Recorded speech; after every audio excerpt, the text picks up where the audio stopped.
Médecins qui sont payés pour signaler à la DPJ, drôle d'affaire quand même. Oui, c'est un article rédigé par Mylène Moisan dans Le Soleil aujourd'hui qui nous apprenait que des médecins spécialistes sont payés pour faire des signalements à la DPJ. Ils ont un acte réservé à la RAMQ où ils se font rembourser chaque signalement fait à la direction de la protection de la jeunesse. Donc, ils ont entre 200 et 240 dollars par signalement et ça nous a coûté, à nous, contribuables, 1,7 million de dollars depuis 5 ans juste en signalement. C'est au-delà d'un peu plus de 7000 signalements qui ont été faits et qui ont été facturés à la RAMQ entre 200 et 240 dollars. Ça laisse perplexe, ça laisse même, je dirais, très questionnable. J'espère que le ministre de la Santé de la Santé, Christian Dubé, va se pencher sur cette question parce que les professionnels qui travaillent auprès ou en contact avec les enfants, les policiers, les enseignants, les travailleurs sociaux, les infirmières, tout le personnel dans le réseau de la santé, les services sociaux, mais les réseaux d'éducation aussi, et même les policiers ont l'obligation morale de signaler lorsqu'ils voient qu'il y a une nécessité de signaler. Et personne n'est compensé financièrement pour faire ce signalement-là. Il n'y a que les médecins spécialistes qui facturent à la RAMQ.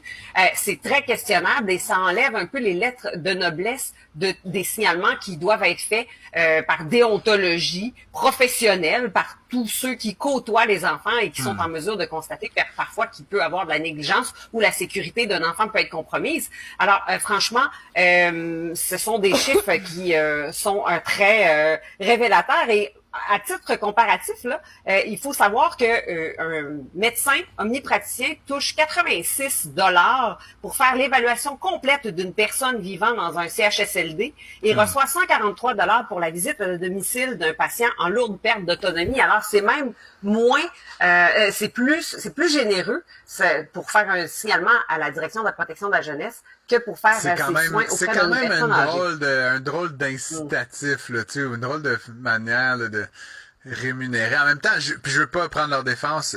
C'est sûr qu'un signalement, là, c'est pas juste dire hey, là, j'imagine que ça vient avec de la paperasse, avec une consultation. Là, donc, tu sais, encore une fois, c'est juste qu'effectivement, entendre ça raconter qu'on paye des gens pour envoyer des gamins à la DPJ, c'est comme si ça les incitait à en envoyer plus. Tu sais, je vois, il y a quelque chose de brisé là-dedans dans une certaine mesure.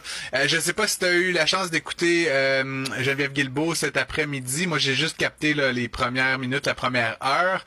Bon, j'ai réécouté certains bouts là, de M. Bonnardel hier. Fais-moi le point là, un petit peu là, sur ce qu'on a entendu, puis où est-ce que tu te situes là, par rapport à tout ce fameux fiasco, ça clique. Alors,